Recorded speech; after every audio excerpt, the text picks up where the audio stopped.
بہت سے قلعوں کے دروازے بغیر مزاحمت کے کھل گئے۔ شہریوں نے مسلمانوں کا استقبال کیا اور جزیہ ادا کر دیا۔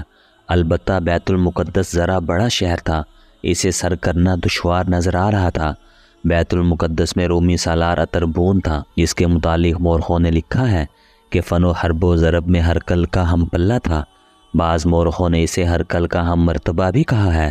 مسلمانوں کے جاسوس بیت المقدس تک پہنچے ہوئے تھے۔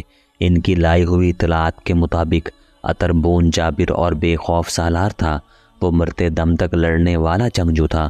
بیت المقدس کے دفاع میں اسے آخری دم تک لڑنا ہی تھا، کیونکہ اس خطے میں رومیوں کا یہ آخری مضبوط قلعہ تھا۔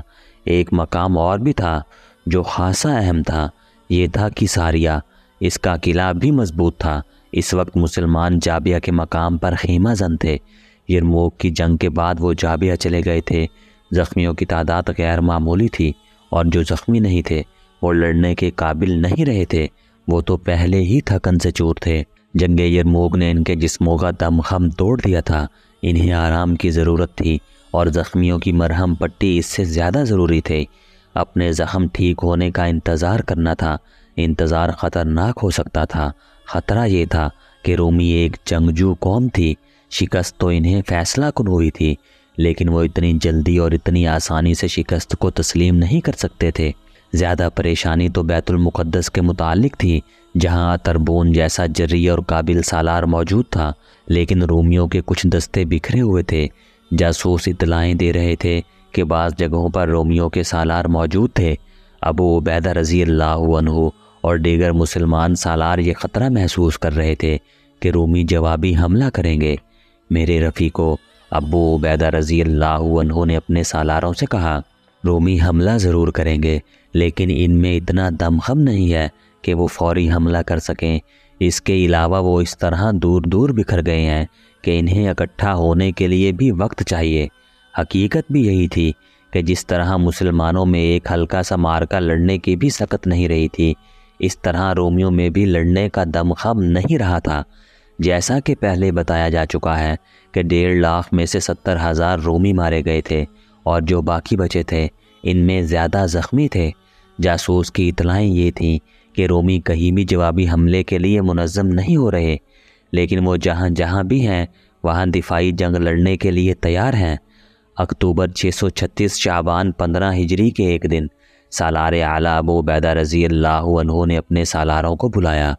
میرے رفیقو، سالار اعلیٰ نے کہا، زیادہ تر مجاہدین لڑنے کے قابل ہو گئے ہیں، لشکر نے بھی آرام کر لیا ہے۔ اب ہم اس قابل ہیں کہ آگے پیش قدمی کریں۔ 2 جگہیں ہیں جن پر قبضہ کرنا بہت ضروری ہے، ایک تو کیساریہ ہے اور دوسری جگہ ہے بیت المقدس۔ کیا تم بتا سکتے ہو کہ ان دونوں جگہوں میں سے پہلے کس پر حملہ کریں؟ اس مسئلے پر جب بحث شروع ہوئی تو سالاروں میں اختلاف پیدا ہو گیا۔ بعض کا خیال تھا کہ یہ دونوں جگہیں دفاعی لحاظ سے مضبوط ہیں، اس لیے ان پر یک کے بعد دیگرے حملے کیے جائیں۔ کچھ یہ کہتے تھے کہ دونوں مقامات کو بیک وقت محاصرے میں لیا جائے۔ ابو عبیدہ رضی اللہ عنہ ان کے درمیان فیصلہ نہ کر سکے۔ کیا یہ بہتر نہیں ہوگا کہ ہم یہ بات امیر المؤمنین سے پوچھیں کہ ہمیں کیساریہ یا بیت المقدس میں سے کس جگہ کو پہلے محاصرے میں لینا چاہیے؟ ابو عبیدہ رضی اللہ عنہ نے کہا، میں تم سب کے جذبے اور اصرار کی قدر کرتا ہوں، اس کا اجر تمہیں اللہ دے گا۔ میں کسی کی حوصلہ شکنی اپنی زبان سے نہیں کروں گا۔ الحمدللہ دشمن اس خطے سے بھاگ رہا ہے، لیکن ہمیں اپنی فتح کو مکمل کرنا ہے۔ میں یہی بہتر سمجھتا ہوں کہ قاصد کو مدینہ بھیج کر امیر المؤمنین کا حکم لیں۔ تمام سالاروں نے ابو عبیدہ رضی اللہ عنہ کی تائید کی، اور اسی وقت ایک تیز رفتار قاصد کو مدینہ اس پیغام کے ساتھ روانہ کر دیا گیا، بسم اللہ الرحمن الرحیم۔ امیر المؤمنین حضرت عمر ابن خطاب کی خدمت میں سالار اعلیٰ برائے شام ابو عبیدہ بن الجراح کی طرف سے، سب تعریفیں اللہ کے لیے ہیں اور اطاعت اللہ کے رسول محمد صلی اللہ علیہ وآلہ وسلم کی ہے۔ اللہ نے ہمیں جس فتح سے نوازا ہے وہ ہماری آئندہ نسلوں پر اس کی ذات کا بہت بڑا احسان ہے۔ تمام فتوحات کی اطلاعیں مال غنیمت مدینہ بھیجی جاتی رہی ہیں۔ اب ہم جابیہ کے مقام پر آرام کی غرض سے رکے ہوئے ہیں۔ الحمدللہ زخمی بہت بہتر ہو چکے ہیں۔ اب ضرورت یہ ہے کہ ہم آگے بڑھیں اور رومیوں کو شام کی سرزمین سے ہمیشہ کے لیے بے دخل کر دیں۔ ہمارے لیے یہ فیصلہ کرنا آسان نہیں کہ ہم کیساریہ اور بیت المقدس میں سے کون سی جگہ کا انتخاب کریں۔ کیا امیر المؤمنین ہماری رہنمائی کریں گے؟ وہاں سے مدینہ کا سفر کم و بیش 1 ماہ کا تھا۔ قاصد کے جانے اور آنے میں کم سے کم 20 روز درکار تھے۔ ان دنوں میں زخمی مجاہدین مزید بہتر ہو گئے اور جو زخمی نہیں تھے انہیں آرام اور تیاری کے لیے مزید وقت مل گیا۔ بیت المقدس کے اندر کے ماحول پر جہاں شکست کی افسردگی، شرمساری اور دہشت طاری تھی، وہاں جوش و خروش بھی پایا جاتا تھا۔ یہ جوش و خروش عطربون کا پیدا کردہ تھا، وہ بھی مسلمانوں کے مقابلے میں نہیں آیا تھا۔ اس نے سنا تو تھا اور بڑی اچھی طرح سنا تھا کہ رومی فوج کسی بھی میدان میں مسلمانوں کے مقابلے میں جم نہیں سکی، لیکن عطربون نے اپنے آپ پر یہ وہم طاری کر لیا تھا کہ وہ مسلمانوں کو بیت المقدس میں شکست دے دے گا۔ اس نے مسلمانوں کا مقابلہ کرنے کے لیے پلان بنانے شروع کر دیے اور اس سلسلے میں ایک روز کیساریہ چلا گیا۔ کیساریہ میں اس نے وہاں کے سالار اور فوج کو خوفزدگی کے عالم میں دیکھا۔ معلوم ہوتا ہے تم نے لڑنے سے پہلے شکست تسلیم کر لی ہے، عطربون نے کیساریہ کے سالار سے کہا، اور میں تمہیں مسلمانوں کو شکست دینے کے لیے تیار کرنے آیا ہوں۔ اگر ہرقل بھاگ گیا ہے تو مقابلے میں ہم بھی نہیں ٹھہر سکتے۔ کیساریہ کے سالار نے کہا، فوج جو میرے پاس ہے اس پر ان سپاہیوں کا اثر ہو گیا ہے جو یرموک سے بھاگ کر یہاں آئے ہیں۔ وہ ابھی تک آ رہے ہیں، نہ جانے کہاں کہاں بھٹک کر آ رہے ہیں۔ ان کے چہروں پر، آنکھوں میں اور باتوں میں خوف نمایاں ہوتا ہے۔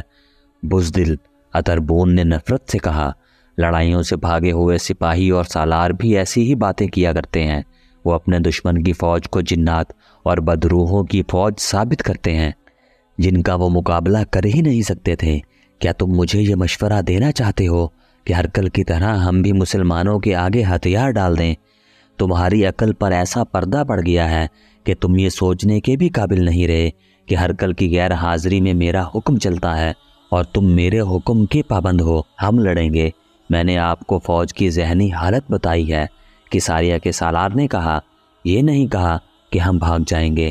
آپ حکم دیں، فوج منہ موڑ جائے گی تو بھی آپ مجھے میدان جنگ میں ہی دیکھیں گے۔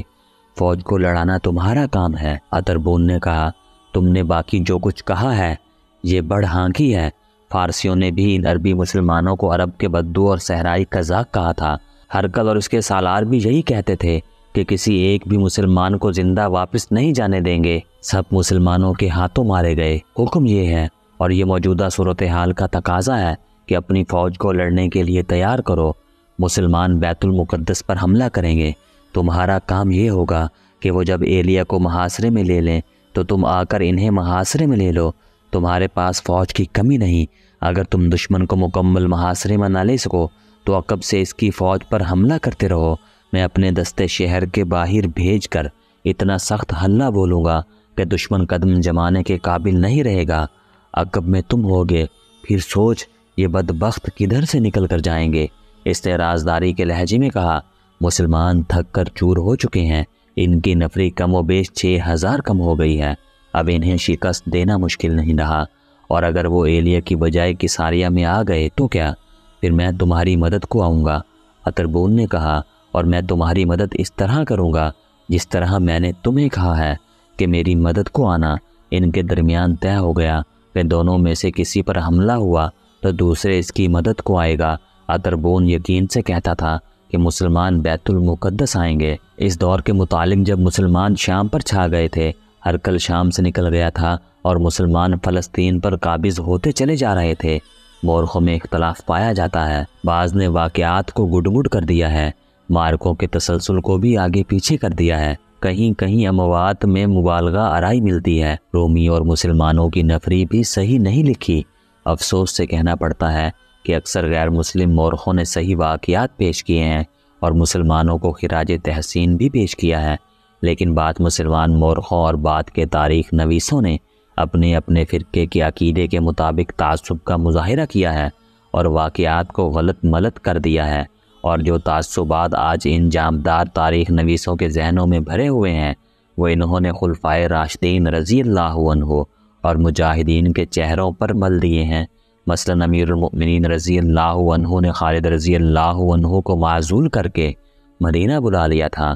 ہم اس کی وجوہات آگے چل کر بیان کریں گے، لیکن چند ایک تاریخ نویسوں نے یہ ثابت کرنے کی کوشش کی ہے کہ امیر المؤمنین عمر رضی اللہ عنہ کے دل میں خالد رضی اللہ عنہ کے خلاف ذاتی رنجش کی بنا پر بغض اور کینہ بنا ہوا تھا، اور اس سے یہ تاریخ نویس یہ ثابت کرنا چاہتے تھے کہ عمر رضی اللہ عنہ کا کردار اتنا عظیم نہیں تھا جتنا بتایا جاتا ہے۔ ہم چونکہ صرف خالد بن ولید سیف اللہ کی زندگی کی کہانی سنا رہے ہیں، اس لیے ہم ان جنگوں اور دیگر حالات کا زیادہ ذکر نہیں کریں گے جن کا تعلق خالد رضی اللہ عنہ کے ساتھ نہیں۔ اگر مورخوں اور بعد کے تاریخ نویسوں کی تحریروں کی چھان بین کی جائے تو سوائے الجھاؤ کے کچھ بھی نہیں حاصل ہوتا۔ مثلاً ایک تو یہ پتہ چلتا ہے کہ سالار اعلیٰ ابو عبیدہ رضی اللہ عنہ نے امیر المؤمنین عمر رضی اللہ عنہ سے بذریعہ قاصد پوچھا تھا کہ وہ کیساریہ کی طرف توجہ دیں یا بیت المقدس کی طرف۔ دوسری طرف کچھ ایسے تاریخ نویس ہیں جو لکھتے ہیں عمرو بن العاص رضی اللہ عنہ نے امیر المؤمنین رضی اللہ عنہ کو پیغام بھیجا تھا کہ بیت المقدس پر چڑھائی کریں یا کیا کریں، اور ایک تاریخ نویس نے یہ ظاہر کیا ہے کہ امیر المؤمنین رضی اللہ عنہ بیت المقدس سے تھوڑی ہی دور کسی مقام پر موجود تھے۔ پس منظر کے واقعات اور مستند مورخوں کی تحریروں کو دیکھا جائے تو امیر المؤمنین عمر رضی اللہ عنہ ہمیں مدینہ میں موجود نظر آتے ہیں، جہاں انہیں ہر محاذ کی رپورٹیں مل رہی تھیں۔ مال غنیمت کا 5واں حصہ خلافت کے لیے ہر طرف سے آ رہا تھا اور امیر المؤمنین رضی اللہ عنہ کے ہاتھوں تقسیم ہو رہا تھا، اور وہ سالاروں کو خراج تحسین کے پیغام بھیج رہے تھے۔